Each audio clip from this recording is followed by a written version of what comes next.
고발 사주 몸통이 남았다. 윤석열 한동훈 김웅 수사. 김호경 에디터.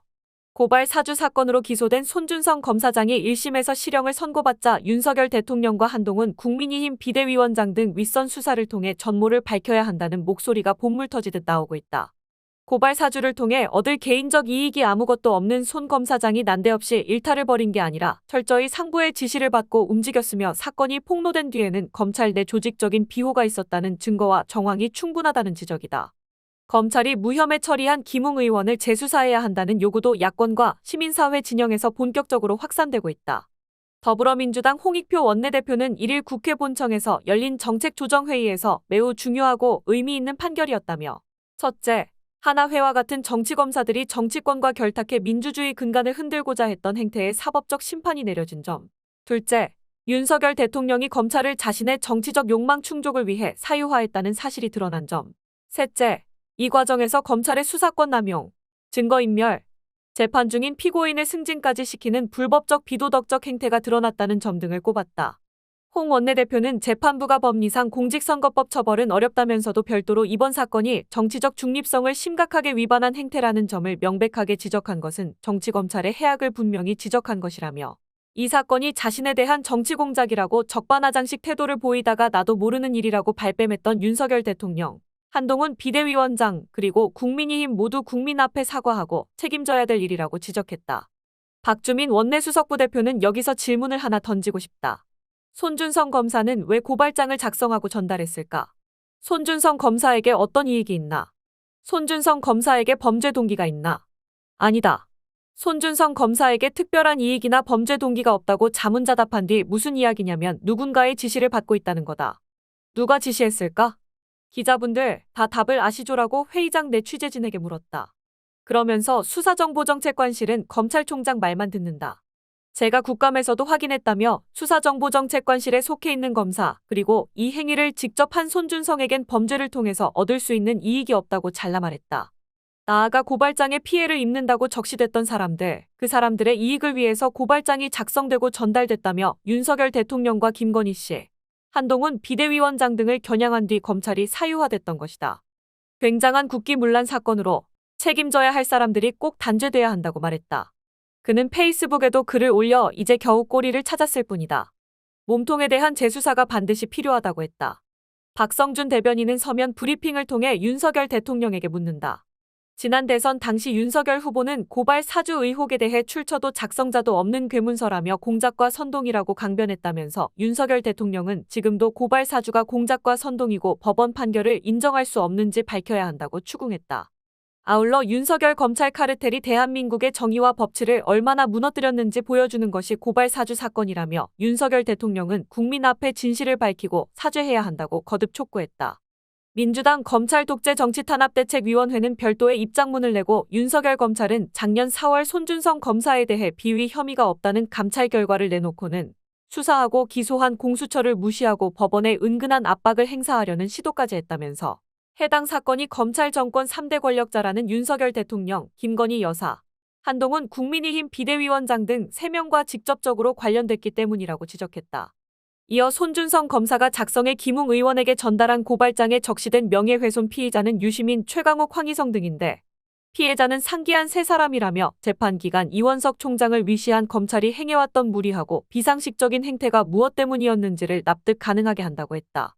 대책위는 심지어 김웅 의원에 대한 불기소 결정 과정에서 검찰이 포렌식 수사관의 면담 보고서를 조작하고 사실관계를 왜곡한 정황이 재판 과정에서 드러나 공수처가 다시 수사에 착수했던 일도 있었다면서 진실은 오랜 시간이 걸려도 결국 드러나기 마련이다.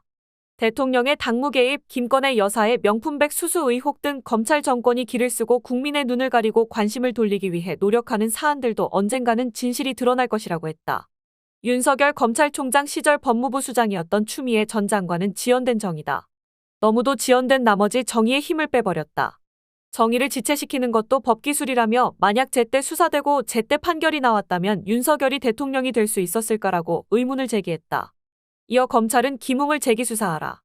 또한 사건의 실마리와 정점이라고 보여지는 윤석열도 함께 수사하라며 설령 현직 대통령의 불소추 특권으로 기소가 어렵더라도 고발 사주 사건에서 이해관계와 권력관계의 정점에 있었던 것은 윤석열 검찰총장이기 때문이라고 전했다.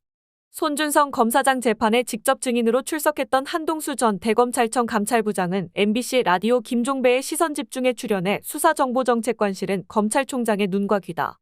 총장이 사적인 로펌처럼 법률대리인처럼 활용한 조직이라며 수사정보정책관은 부장검사보다 더 우위인 차장검사급으로 봐야 한다. 상당히 유력한 자리로 일개 검사가 아니다.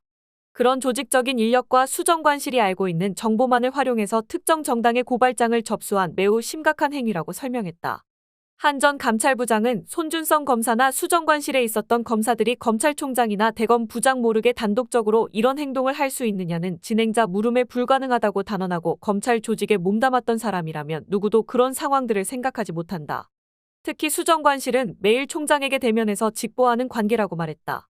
그러면서 수정관실에 있는 수사정보정책관이 개인적인 판단하에서 독자적으로 이 고발장 문건을 작성한다는 건 있을 수 없다며 그래서 사전 지시하에서 이루어진 행위라고 본다고 장담했다. 손준성 검사를 형사재판 중에 검사장으로 승진시킨 것은 입막음을 위한 조치라고 해석했다.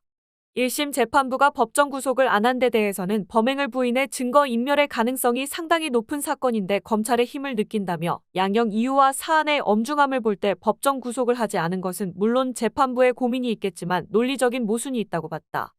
판사 출신인 한 전 감찰부장은 앞서 지난해 10월 30일 서울중앙지법 형사합의 27부 심리로 열린 손준성 검사 공판에서 문재인 정부 시절 윤석열 당시 검찰총장이 내가 만약 육사에 갔다면 쿠데타를 했을 것이라고 말한 사실이 있다고 증언한 바 있다.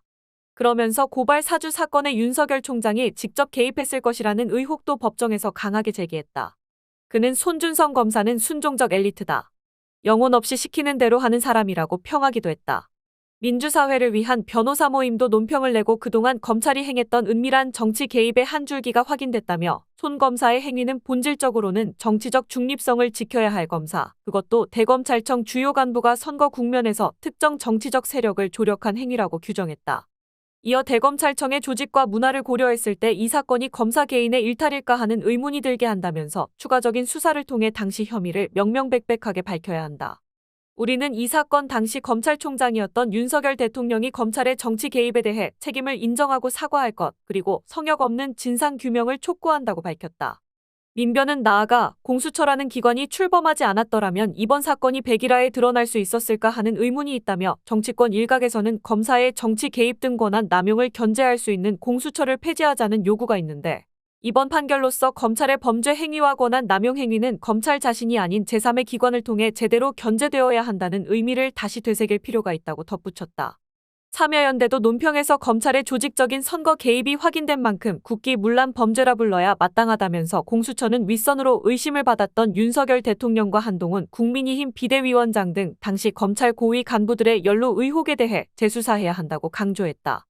또 2021년 9월 언론 보도를 통해 이 사건이 드러난 이후 검찰은 조직적으로 사건을 은폐하고 관련자들을 비호해왔다.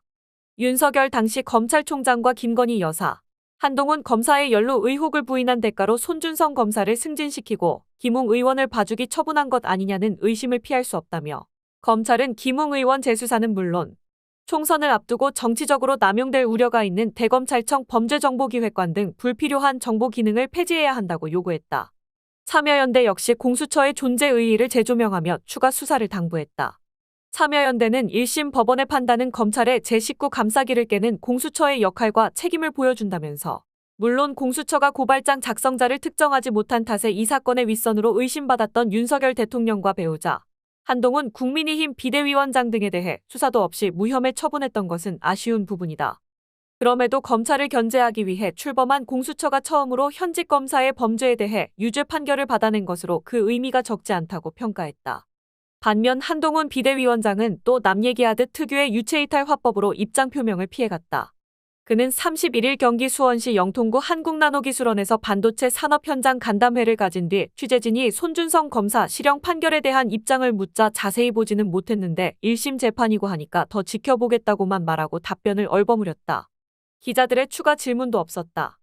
윤석열 대통령과 김웅 의원은 이 사안에 관해 아예 입을 다물고 침묵만 지키는 중이다.